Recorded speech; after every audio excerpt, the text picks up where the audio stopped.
Former US President Donald Trump has survived an attempt on his life at a campaign rally.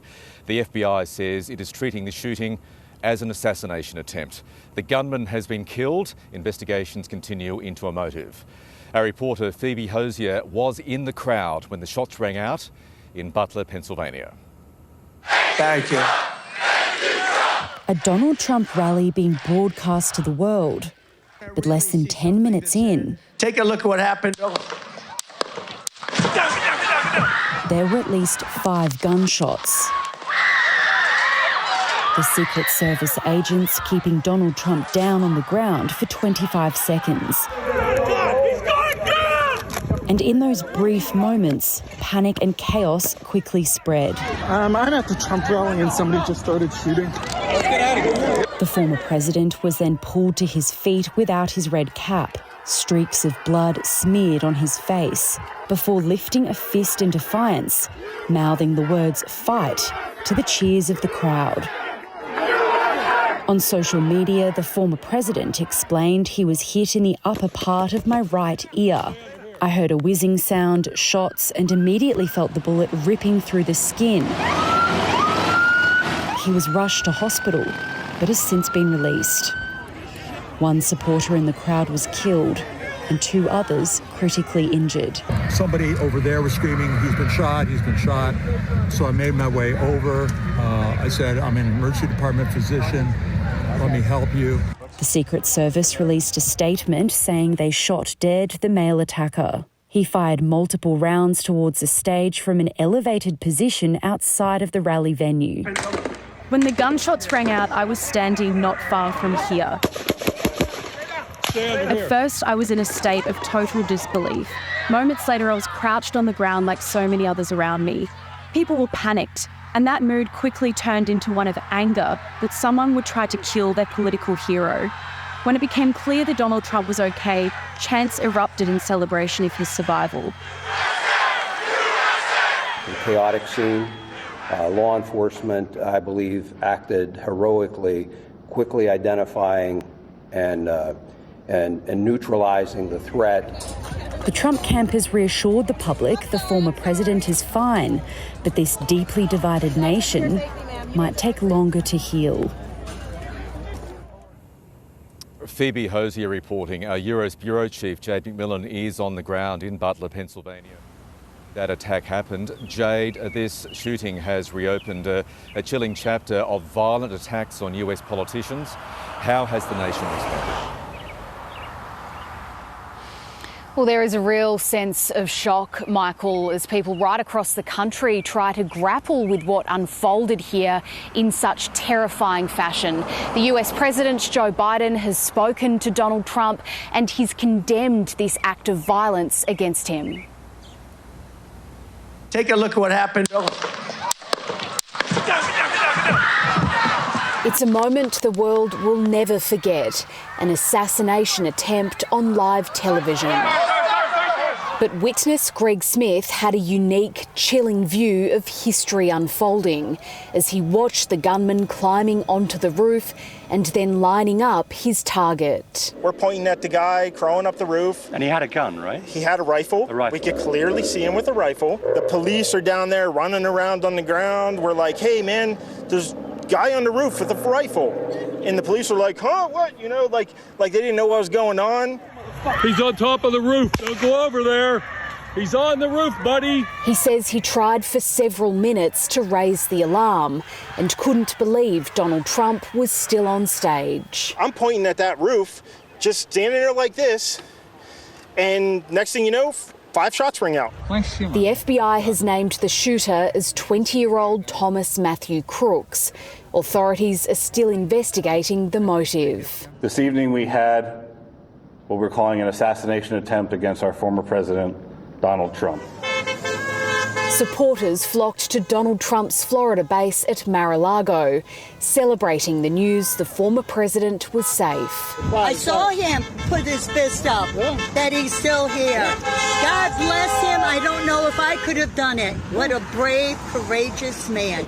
Security was stepped up at Trump Tower in Manhattan as word filtered through that the former president was on the move.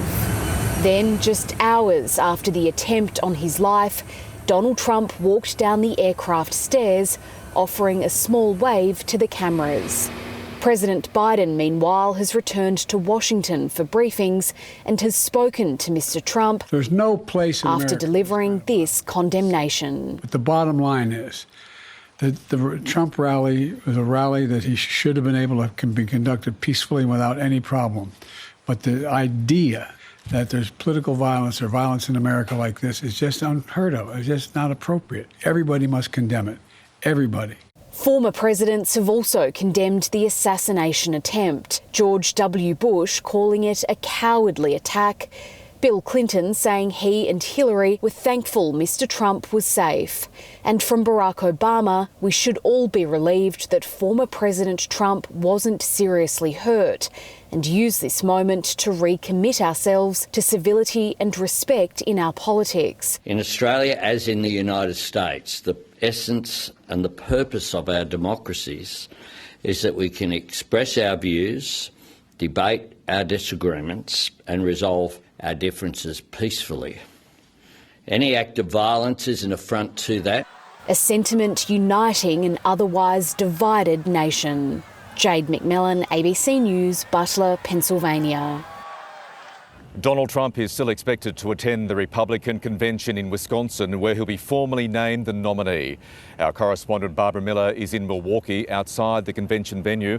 Barbara, how will this shooting potentially have an impact on proceedings there?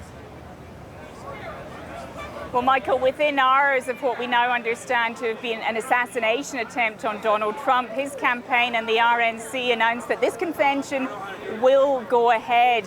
And that means that thousands of delegates from across the country will descend on Milwaukee within the next 24 hours or so. It's their job to officially nominate Donald Trump as the Republican presidential nominee. Now, that all happens towards the end of the week. We don't know exactly when Donald Trump will arrive here in Wisconsin. The focus, we thought, at the beginning of the week would have been who he chooses as his vice presidential candidate, his running mate. And some of the runners and riders there have been announced as keynote or headline speakers: Senator Marco Rubio, Senator J.D. Vance, Governor Doug Burgum of North Dakota. And I guess the potential role of a vice president really comes into sharper focus with the events we've seen in Pennsylvania. Now, the party has really rallied around Donald Trump more and more in recent months. He was always going to be treated as a hero here, even more so now. And I think when you see the way he reacted after the incident, getting up, pumping his fist, and the way the crowd reacted, the way some people kept standing in the crowd despite the fact that they can't have known the danger was over, really rallying for Donald Trump. I think that gives you some sense of the kind of energy we might see here throughout this week. Barbara Miller in Milwaukee, thank you. Well, the US, of course, is sadly no stranger to shootings and attacks on its politicians. So how could this happen? Our ABC News Verify team has been piecing together key moments and the movements of the gunman leading up to the attack. The rally was being held here at the Butler Fairground, 53 kilometres north of Pittsburgh. Special stands and a stage facing northwest were erected for the event. The three permanent buildings that we can see here in the satellite imagery are directly behind the rally stage and the supporter stands, and to the left of these is another series of large buildings and a car park. At 6:05 p.m. local time, Donald Trump officially took to the stage and started speaking. This is a big crowd. At 6:11 p.m. and 25 seconds, a few people in the crowd noticed something was wrong. 8 seconds later, we hear the first bullet being fired by the lone gunman. 2 more shots from what sounds like the same weapon can then be heard, and all 3 shots are fired in under 3 seconds. In this video, we can clearly hear what sounds like recoil from a rifle in between the shots, and we can see a sniper appear to act really quite quickly. Then, in this video posted by TMZ, we can see the shooter lying on the roof of a building. So, we've geolocated the shooter's position to be approximately 130 metres away from where former President Trump was standing on stage. The spectator in the crowd who was killed appeared to be about 45 to 50 metres north from the stage, and this graphic eyewitness footage shows people in the crowd attempting to save them. So, what is still yet to be formally established by authorities is how exactly the shooter got onto the top of that building and what steps were or weren't taken to secure it for this important Trump rally. Lucy Carter from ABC Verify, fantastic work. Well, Donald Trump's team says the former president is okay, which is great news, but many people fear the nation will take much longer to heal. Carnage after chaos. Thousands of Donald Trump supporters flee in terror. Take the road! Take the road! Shots ringing out across the crowd. It was bullets. I mean, it wasn't firecrackers. At a rally with metal detectors at every entry, crawling with Secret Service agents and heavily armed guards.